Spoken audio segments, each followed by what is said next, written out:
सरस्वती शिशु मंदिर रघुनाथगंज की एक शिक्षिका की बात सुनिए। बात सुनने के बाद और उनका व्यवहार देखने के बाद क्या लगता है कि वे अध्यापन करने के योग्य हैं या उनकी योग्यता है। महिला का नाम रानी चक्रवर्ती है। ये कह रही है कि 8 वर्ष से शिक्षिका है। जिस लहजे या जिस स्वर में बातें लगातार कर रही है, इससे क्या लगता है कि ये अध्यापन के लिए एक योग्य व्यक्ति हैं।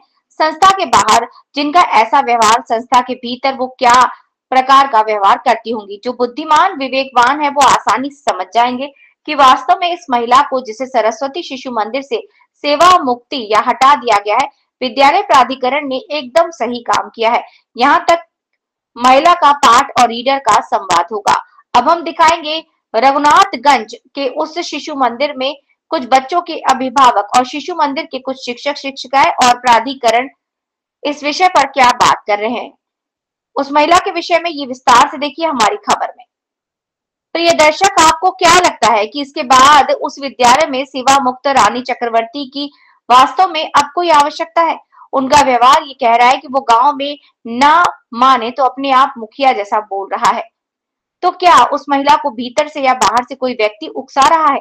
सरस्वती शिशु मंदिर के नियमानुसार भीतर प्रवेश कर उस आदमी ने भारतीय शिक्षा संस्कृति के पीठ स्थान को नष्ट या ध्वस्त कर देना चाहता है।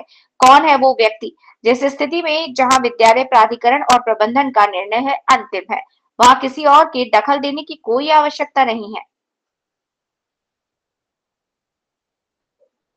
मुर्शिदाबाद, पश्चिम बंगाल से सुभाष मंडल की रिपोर्ट। আন্দোলনের কারণটা কি ধরনের বিক্ষোভ দেখানোর কারণ? শুনুন, জুলাই মাসে যখন আমাদের বেতন বৃদ্ধি হলো, সেই খাতায় যখন আমি সই করতে গেলাম, সেই সইয়ে দেখছি পার্সেন্টেজটা আমার অনেকটাই কম। তাই জন্য আমি যে ওখানে মিল ময়দাকে জিজ্ঞাসা করছি প্রত্যেকে কত পার্সেন্টেজ আছে সেটা দেখে নেবেন। ইয়েতে ওখানে আছে, দেখুন। আপনার কত পার্সেন্ট দিয়েছে? আমাকে 20%। আর প্রত্যেকে সেটা আপনি দেখে নেবেন, কাগজ আছে ওদের কাছে। আপনি যখন অভিযোগ করতে পারছেন যে প্রত্যেকের থেকে আমার কাছে কম দিয়েছে, কত পার্সেন্ট কম দিচ্ছে আপনাকে? আমি ওটা জানতে চাই না, আমি জানতেও চাই না, আমার এটা নিয়েও সমস্যা নাই। তাহলে আপনি কি করে বলেন যে আপনার 20% ওদের বেশি? আমি শুনুন, আমি ওটাই বলতে চেয়েছি যে আমার পার্সেন্টেজটা কম। আপনি না আমার প্রত্যেকের না, যেটা অভিযোগ করছেন আপনি যে প্রত্যেকের পার্সেন্টেজ বেশি আছে, আমি সেটা অভিযোগ করিনি। আমি শুধু আমারটা জানতে চেয়েছি যে আমার আপনি তো বলে আপনার 20% দিয়েছেন বললেন। কত পার্সেন্ট? 20% দিয়েছে আপনাকে, মানে 120 টাকা। সংস্থা বা এই সংস্থা সম্বন্ধে যে কাজে এখানে যেহেতু একটা অন্য প্রতিষ্ঠান, এটা এখানে সেবা দানটা আপনাদের নাকি লিখিত এগ্রিমেন্টে থাকে, তো সেবা দানে আপনি টাকা দাবি করেন কিভাবে? দাবি করিনি, আমি শুধু পার্সেন্টেজটা জানতে চেয়েছি। আমি যেহেতু শুনুন, আমি যেহেতু এখানে 8 বছর ধরে কাজ করছি, আমার অধিকার আছে, আমার পারিশ্রমিক একটা অধিকার আছে। সেবা করছেন না, সেবা করছেন না, কাজ করছেন? আমি সেবা করছি।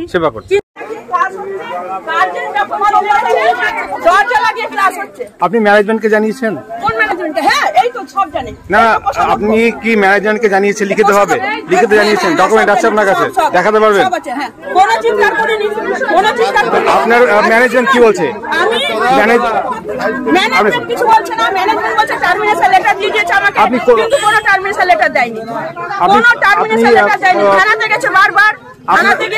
আপনি থানা গেছেন? হ্যাঁ, আমি থানা যাইনি। তো আপনি থানা যাচ্ছেন না কেন? আমি আইসিকে দিয়ে এসেছি। আমার উপরে যখন অত্যাচার হচ্ছে, বাড়িতে বারবার গেছে থানা থেকে, বারবার থানা থেকে গেছে লোক। তখন তাহলে আপনি যখন কেন আপনি স্কুলে যাচ্ছেন, আমাকে বললাম আমার বেতন বন্ধ করে দিয়েছে আর আমাকে টার্মিনেশন লেটার দেয়নি। আপনি যখন ওরা মিথ্যে অভিযোগ থানায় গিয়ে করে আসছে, যখন অভিযোগ করেছেন এখানে তাহলে কেন? আমি অভিযোগ করিনি, আমি আইসিকে চেয়েছি, আইসিকে জমা দিয়েছি, এসআইকে জমা দিয়েছি। এবার এসআই বলেছিল যে আপনারা মিটিং করে নিজেদের। এসআই বলেছেন? প্রভাস বিশ্বাস বলেছে। কি বলেছে আপনাকে? আমাকে বলেছিলেন যে আপনারা মিটিংটা করে ইয়ে করে নিন, বা নিজেদের মধ্যে মিটিং করে সমস্যা মিটিয়ে। আপনি কি লিখিত জমা করেছেন থানাতে? তো থানা এই কথা বলছে, মানে থানা কোনো দায়িত্ব নিচ্ছে না? না, দায়িত্ব নেয়নি। ওরা বলেছে থানা আপনার কমপ্লেন নিয়েছে না নেয়নি? হ্যাঁ, কমপ্লেন নিয়েছে। কমপ্লেন নিয়েছে, তাহলে স্যার থানা এখতিয়ারে না? তাহলে এখানে এসে গার্জেনদের আপনি করছেন কেন? এখানে এসে চিৎকার করতে বলেছে? না, চিৎকার করতে আমি তো চিৎকারই করি না। শিশুকে বন্ধ করে ক্লাস হচ্ছে, তখন গার্জেনরা জানতে পেরেছে, ঠিক আছে। এবার গার্জেনরা আসছে আমাদের শিশুকে কেন দরজা লাগিয়ে ক্লাস করা হচ্ছে। গার্জেন লিখিত অভিযোগ করেছে, গার্জেন লিখিত অভিযোগ করেছে না, এসছিল মিটিং এ বসেছে, লিখিত অভিযোগ করেছে আপনাকে? কাকে? আমাকে। আপনি জানেন কিভাবে? কাকে অভিযোগ করেছে? মিটিং করেছে। আপনি জানেন কিভাবে? আমি তো ছিলাম বর্তমান স্কুলে। আচ্ছা শুনুন, আমি স্কুল কমিটি, স্কুল কর্তৃপক্ষের উপরে আমি এতদিন ধরে বসে আছি যে আমার সঙ্গে একটা মানে সমস্যার সমাধান করবে, কিন্তু আজ পর্যন্ত কেন মিটিং করেনি? না, আপনি তো থানার দ্বারস্থ হয়েছেন, আমি আইনের আশ্রয় নিয়েছেন, আপনি থানাতে লিখিত করেছেন। হ্যাঁ, লিখিত করেছি। তারপরে তাহলে এখানে কেন এসেছেন আপনি? লিখিত করেছি মানে এখন আমাকে বলেছে এবার তো প্রশাসন দেখবে ব্যাপারটা না। প্রশাসন কি প্রশাসন দেখবে? আমি তো তার প্রশাসন ভরসা আপনার নেই। প্রশাসন তো দেখবে না, প্রশাসনের বলেছে আপনি স্কুলে যান।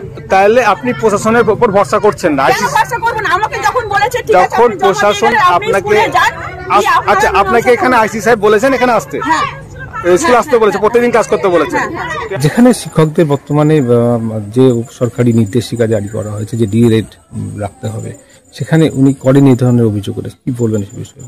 সেই সময় হয়তো প্রয়োজন ছিল, হয়তো নিয়েছে, কিন্তু এখন তার দরকার আছে, উনি করছেন না, সেটা তাহলে ওনার কোনো ফল্ট হচ্ছে বা ওনার কোনো ব্যক্তিগত কোনো কারণ হচ্ছে, সেটা উনি বলতে পারবেন। আর যদি সেই যোগ্যতা না থাকে তাহলে স্কুল কমিটি বা স্কুল কর্তৃপক্ষ যাও ভালো বুঝুন, সেটা ব্যবস্থা নিতে হবে এবং করা উচিত। আমরাও গার্জেনরা তাই মনে করি, কারণ আমার ছাত্রছাত্রী, আমার মেয়েরা পড়ছে, আমার সন্তানেরা পড়ছে, তারা তো কিছু শেখার জন্য আসছে, সে যদি তার কাছে ভালো না পায় তাহলে আমরা কি করে ভর্তি করবো বা আমাদের পাঠাবো কি করে স্কুলে? আজকে সকালে যেটা ঘটনা বাইরে ঘটেছিল বা প্রায় দিনই ঘটছে, কি বলবেন এই ধরনের ঘটনাকে? এটা ঠিক হচ্ছে না, এটা ঠিক নয়। নিজেদের সমস্যা নিজেরা বসে এটা মীমাংসা করা উচিত, কারণ বাইরে গার্জেনরা তো সবকিছু জানে না। যেমন আমিই বলি, আমিও ভালো করে জানি না। আজকে একটু সকালবেলাতে শুনলাম, দেখলাম, করে এখন যে মানে কি বলবো পঠন পাঠনের সেখানে তার তো মানে কি বলবো যোগ্যতা তো থাকা দরকারই। তাছাড়া আজকে একটু দেখলাম যে স্কুল নিয়ে উনি অনেক কিছু বিরূপ মন্তব্য করলেন। সেই মন্তব্যগুলো আমার মনে হয় বাইরে প্রকাশ করাটা ঠিক নয়। ওনাদের নিজেদের জিনিস নিজেদের মধ্যে থাকাই ভালো। তাতে কি হয়, ছাত্রছাত্রীর মধ্যে যে পোকা পড়ে, উনি যে সম্মানটা নিয়েছিলেন সেটা নষ্ট হয়ে যাবে। এগুলো ঠিক নয়, কারণ শিক্ষক শিক্ষিকারও সব সাথে ওরা তো এই ব্যাপারটাও জানে না, ওরা নিজেদেরকে সব দিদি ভাই দাদা ভাই বলেই মনে করে। সেই হিসাবে যেটা করছে বা যোগ্যতা হিসাবে এখন যদি না থাকে তাকে যোগ্যতা অর্জন করতে হবে, না থাকলে তাকে সেখান থেকে হটতেই হবে, এটা স্বাভাবিক ব্যাপার। কিন্তু তাই বলে মিথ্যে বিরূপ বা স্কুল সম্বন্ধে কোনো বিরূপ মন্তব্য করা উচিত নয় মনে করছি। আমার মতে সঠিক তথ্য যাচাই করে খবর করা উচিত। হট করে তো এসব স্কুল একটা বিদ্যালয় সম্পর্কে বা একটা মানে কি বলবো পাঠদান সম্পর্কে তো না জেনে বলা উচিত নয়। তাতে যারা প্রাক্তন ছাত্র ছাত্রী আছে বা আজকে যারা বর্তমান, তাদের পক্ষে এফেক্টটা পড়বে। তারা কেউ খারাপ ভাববে, কেউ কষ্ট পাবে। একটা নিজের স্কুল সম্পর্কে কেউ তো খারাপ শুনতে চায় না। আমার নাম অজয় কুমার সাহা, আমার বাড়ি রঘুনাথগঞ্জ ম্যাকেঞ্জি পার্কে। আমি একজন প্রাইভেট টিউটার, আর আমার দুটো মেয়ে এই স্কুলেই পড়াশোনা করছে, একদম নার্সারি মানে অরুণ থেকে এখন 6 অব্দি। যদি কোনো কিছু ঘটে থাকে সেটা স্কুলের মধ্যে বসেই ব্যাপারটাকে মিউচুয়াল করাটাই বোধহয় ঠিক। এসব জিনিস পাবলিকলি হওয়াটা ঠিক নয়। এখানে তো আমার মেয়ে একদম জন্মলগ্ন থেকে এখানে পড়ে, ভালো বলেই অরুণ থেকেই পড়ে, এখন 6-এ পড়ছে। খারাপ তো এখনো পর্যন্ত, তবে খারাপ হলে তো আমরা নিজেরাই রাখতাম না। আপনার নাম? পার্থ চক্রবর্তী। না, কোনো প্রবলেম হয়নি। আর দিদি ভাইকে যা বলা হয়েছে দিদি ভাই সেটাই করে দিয়েছে। উনি আমাদের সহ আচার্য ছিলেন। আমাদের 25 সালে যখন বেতন তো না, আমাদের সানমানিক, সেই সানমানিক যখন বাড়ানো হয়, সবাইকে একটা স্কেলে বাড়ানো হয়, নির্দিষ্ট স্কেল আছে তার সিনিয়রিটি হিসাবে, যে যেমন ভাবে যে যত সালে ঢুকেছে সেই হিসাবে বাড়ানো হয়। তো ওনার পছন্দ হয় না এবং উনি বারবার বলেন আমি কমিটির সাথে বসতে চাই, আমি বেতন নিয়ে সই করতে চাই না, বারবার বলা হয়। আমরাও তাকে বলি যে তুমি সই করো, বলে না আমি সই করবো না, এটা আগে আমি বসবো। তো কমিটি এসে বসে, তারপর তিনি বলেন এটা আমার আন্দোলন। আলাম তুমি কোনো বেসরকারি জায়গায় এরকম আন্দোলন হয় না। আর আমাদের বেতন নিয়ে আমাদের কোনো টিচারের কোনো অভিযোগ নাই, একমাত্র ওনারই পছন্দ হয়নি। সবারই বেড়েছে, ওনারও বেড়েছে, কিন্তু ওনার পছন্দ হয়নি। এটা দীর্ঘদিন চলার পর যখন কমিটি বলে তুমি সই করছো না, তখন কমিটি বলে ঠিক আছে তাহলে ওনার বেতনটা বন্ধ করে দেওয়া হোক, উনি সই করবেন তারপর বেতন যাবে। উনি বলা হয় যে তুমি বেতনে সই করো, তোমার বেতন ঢোকানো হবে, উনি সই করেন না। এইভাবে চলতে চলতে আমাদের সেপ্টেম্বরের 6 তারিখে ওনাকে সেবা মুক্তি দেওয়া হয়। উনি সেবা মুক্তি পাওয়ার পরে উনি আসেন এবং স্কুলে এসে যথারীতি আমাদেরকেও গালিগালাজ করেন। আমরা কেন স্কুলের সাপোর্টে কথা বলছি, আমরা কেন স্কুলের হয়ে কথা বলছি, এই নিয়ে আমাদের প্রত্যেকটা টিচারের উপর উনি চড়াও হন। এবং শিশুদেরকে মাঝে মাঝেই দেখি শিশুদেরকে কাঁদানো হয়, দিয়ে সেটা ভিডিও করা হয় এবং সেই ভিডিও গার্জেনদের কাছেও পাঠানো হয়। কিভাবে পাঠায় আমরা তো বুঝতে পারিনি। পরে আমরা রিসেন্ট 2-3 দিন আগে জানতে পারি ভিডিওগুলো এই জন্য করা হয়েছিল। আর ওনার যেহেতু মাথার একটু প্রবলেম ছিল, 18 সালে উনি যখন ঢোকেন রীতিমতো মানসিক চিকিৎসা তার চলছিল এবং তিনি ওষুধও খেতেন। আমাদের জানুয়ারিতে ঢোকেন, আমার যতদূর জানা আছে উনি জুলাই অব্দি ওষুধ খান। তারপর শুনেছি স্কুলে ঢুকে আস্তে আস্তে স্বাভাবিক হন এবং আর ওষুধ খেতে হতো না। তা আমরাও ইদানিং ওনার যেটা দেখেছি, ওনার সেই অসংলগ্ন ব্যাপার স্যাপারগুলো, শিশুদেরকে ধাক্কা দেওয়া, শিশুদেরকে ঠেলে ফেলা বা কাঁদানো, এগুলো তো একটা সুস্থ মানুষের কাজ না। আমাদের তখন মনে হচ্ছে ওনার মাথার তলে আবার সেই প্রবলেম হচ্ছে এবং আমরাও চাইছি এই মুহূর্তে উনি যেন আর স্কুলে প্রবেশ না করেন। কেন শিশুদের স্বার্থ রক্ষার জন্য, শিশুদের সেফটির জন্য আমরা চাইছি না সে আসুক। আমার নাম সুস্মিতা চ্যাটার্জি, আমি এই স্কুলে 15 বছর ধরে আছি। আমরা এখানে সেবা কার্য করতে এসেছি, আর বাচ্চাদের পড়াশোনা, ভবিষ্যৎ এসব নিয়ে আমাদের চিন্তা ভাবনা করাটাই বেশি গ্রহণযোগ্য বা এটাই বেশি প্রায়োরিটি পায় আর কি। তো এর বাইরে যে আর কিছু ঘটুক বা হোক সেটা আমরা চাই না বা সেটা সমর্থন করতে পারি না। হ্যাঁ, ছোটন দাস, আমি এখানে আচার্য হিসেবে কর্মরত। আমাদের যে ম্যানেজিং কমিটি তাকে প্রশ্ন করে, উনি বলেছেন যে আমার যে অনারিয়াম এটা আমি মানি না, সকলের একই অনারিয়াম হতে হবে, সঙ্গে হেডমিস্ট্রেসের। এই অনারিয়াম ম্যানেজিং কমিটি ঠিক করেন, তো সেটা উনি নেবেন না। ওনার সঙ্গে বসা হয়েছিল, ওনাকে 2 বার শোকজ করা হয়েছে। তার পরিবর্তে শোকজের আনসার না দিয়ে উনি আবার কিছু প্রশ্ন রেখে দেন। তো সেখান থেকে ম্যানেজিং কমিটি তাকে, আমাদের ভাষায় এটাকে সেবা মুক্তি বলে, যে ওনার যখন স্কুলে ভালো লাগছে না, স্কুল সম্পর্কেও অনেক বাজে বাজে কথা উনি বলেছেন, সেই ভিডিও ফুটেজও আমাদের কাছে আছে, যে এখানে রঙ্গ তামাশা হয়, এখানে পড়াশোনা হয় না।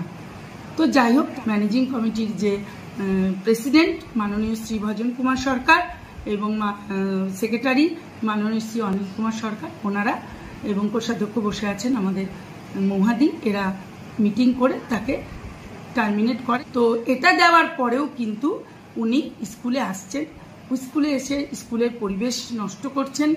স্কুলের একটা সংবিধান আছে, আমাদের যে হোয়াটসঅ্যাপ গ্রুপ আছে তাতে কিন্তু আমরা লিখে দিয়েছিলাম এবং টার্মিনেট পেপারটা দিয়ে দিয়েছিলাম, লেটারটা, যে ওনাকে এই কারণে সেবা মুক্তি দেওয়া হয়। আমার কাছে সমস্ত এভিডেন্স আছে, আপনাকে আমি দেখাচ্ছি, আপনি দেখে নিন। আমার নাম সোমা সেনগুপ্ত, রঘুনাথগঞ্জ সরস্বতী শিশু মন্দির ট্রাস্ট এবং রঘুনাথগঞ্জ সরস্বতী শিশু মন্দিরের প্রধান আচার্য। আমরা সেপ্টেম্বরের 6 তারিখে ওনাকে জানিয়ে দিয়েছি যে ওনাকে সেবা মুক্তি দেওয়া হয়েছে, মানে ওনাকে ছাড়িয়ে দেওয়া হয়েছে। তার সত্ত্বেও উনি প্রত্যেক দিন স্কুলে আসছেন, ওনাকে কিন্তু পরিষ্কার করে বলে দেওয়া হয়েছে যে ওনাকে ছাড়িয়ে দেওয়া হয়েছে। তার সত্ত্বেও উনি স্কুলে আসছেন এবং উনি বলছেন, উনি যেহেতু জোর করে স্কুলে আসছেন তাই উনি বলছেন যে উনি বেতন পাবেন।